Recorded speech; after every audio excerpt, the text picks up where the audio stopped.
Patuloy pa rin po epekto ng tatlong iba't ibang weather systems po sa ating bansa. Una na dyan ay ang Northeast Monsoon or Amihan na siyang nakakaapekto po dito sa malaking bahagi ng Northern Luzon. Ikalawa ay ang Easterlies o yung mainit na hangin galing Pacific Ocean na siyang nagdadala po ng maalinsangan ng panahon sa malaking bahagi ng Southern Luzon, Visayas, and Mindanao. Habang nagtatagpo ang dalawang weather systems na ito, yung Amihan and Easterlies, dito sa linya ito na tinatawag po natin na shear line at ito yung nagdadala ng pag-ulan sa malaking bahagi po ng Central and Southern Luzon. At base naman sa ating latest satellite animation, wala po tayong namamataang anumang weather disturbance na papasok ng ating area of responsibility hanggang sa weekend. For today po, asahan pa rin ang maulang panahon sa ilang bahagi po ng Luzon, kabilang na dyan ng Aurora, Quezon, and Camarines Norte. Dulot po yan ng shear line o yung tagpuan po ng Northeast Monsoon plus Amihan or plus Easterlies. Asahan yung kalat-kalat na ulan and thunderstorms, mga light to moderate rains po ito at posible pa rin magdulot ng mga pagbaha at pagguho ng lupa. Dito naman po sa norte, meron pa rin epekto ng Amihan. Asahan yung makulimlim pa rin na panahon dito sa may Cagayan Valley and some partly cloudy to cloudy skies dito sa may Cordillera region at aasahan din po ang mahihinang ulan habang sa Ilocos region at natitirang bahagi ng Central Luzon is bahagyang maulap at madalas maaraw, may tsansa lamang po ng mga saglit na pag-ambon. Dito naman po sa Metro Manila, natitirang bahagi ng Calabarzon and Bicol region, plus malaking bahagi ng Mimaropa is partly cloudy to cloudy skies. Halos katulad pa rin po na weather conditions as yesterday. Mainit, lalo na po sa tanghali and then may tsansa rin po ng mga pulu-pulong ulan, lalo na sa bahagi ng Bicol region. Posibleng makaranas ng matataas po na heat indices ay itong Catanduanes sa may Virac area, ganyan din po sa may Pili, Camarines Sur at bahagi po ng Masbate. Habang dito sa Metro Manila, yung actual na temperature po is nasa 25 to 32 degrees, but yung heat index posible pa rin umabot sa 36 to 38 degrees Celsius. Dito sa Cordillera region, mananatiling malamig pa rin po dulot ng Northeast Monsoon sa Baguio from 15 hanggang 23 degrees Celsius. Sa ating mga kababayan po dito sa Palawan at malaking bahagi po ng Visayas, nananatiling maliit po ang tsansa ng mga pag-ulan sa malaking bahagi at kung meron man dito sa may parting Northern Samar and Eastern Samar.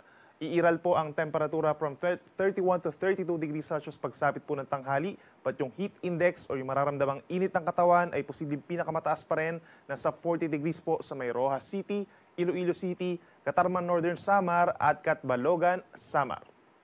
Sa ating mga kababayan naman po sa Mindanao, may mga pag-ulan as early as this morning dito sa may Sulu and Tawi-Tawi area. Then pagsapit po ng tanghali hanggang sa hapon, may mga tsansa rin po ng mga pag-ulan sa may eastern sides, itong Dinagat Islands, Surigao del Norte and Surigao del Sur. Dulot po yan ng easterlies. Then for most parts of Mindanao naman po for today is partly cloudy skies. May tsansa rin po na kumukulimlim lalo na sa mga kabundukan dito sa may Davao region and some areas of Bukidnon. And then may tsansa rin po ng mga isolated rain showers or saglit lamang na pag-ulan. Pinakamaiinit ngayong araw dito pa rin po sa mga urbanized areas, sa mga low-lying areas po dito sa Mindanao, kabilang ng Zamboanga City. Yung actual temperature is 34 degrees Celsius, but yung heat index posibleng umabot sa 40 degrees. At ilang lugar pa na magiging mainit ay sa may Davao City, Jensan, and Cotabato City. Paalala sa ating mga kababayan sa Palawan, Visayas, and Mindanao, iwasan po lumabas ng bahay as much as possible from 10 a.m. to 3 p.m. dahil ito yung time kung saan pinakamainit po ang mararamdaman ng ating katawan. At lagi pong uminom ng tubig para po stay hydrated or maiwasan po yung mga heat stroke at saka heat exhaustion.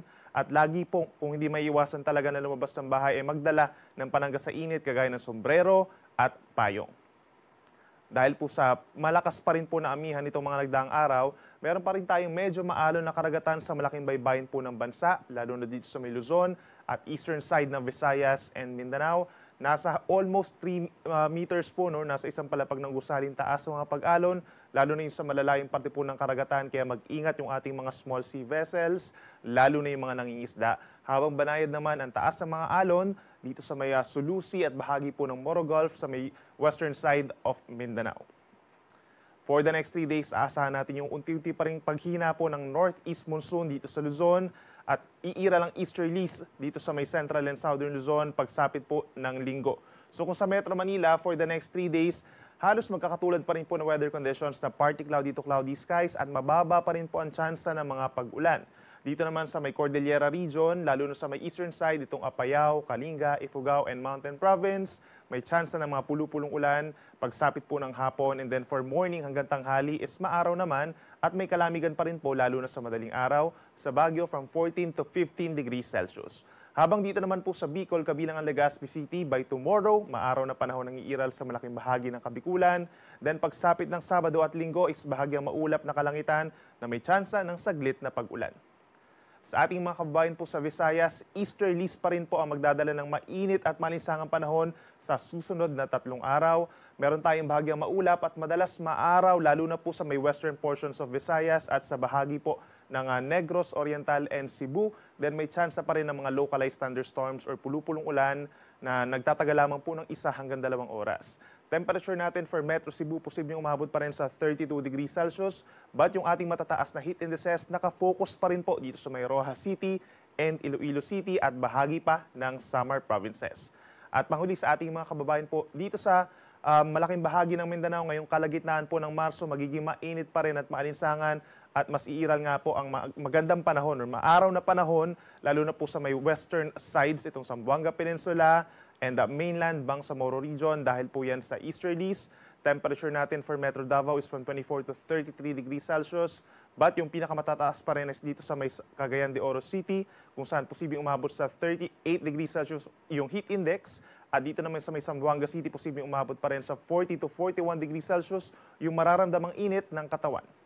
Sunrise po natin ay 6:04 ng umaga at ang sunset ay 6:06 ng gabi.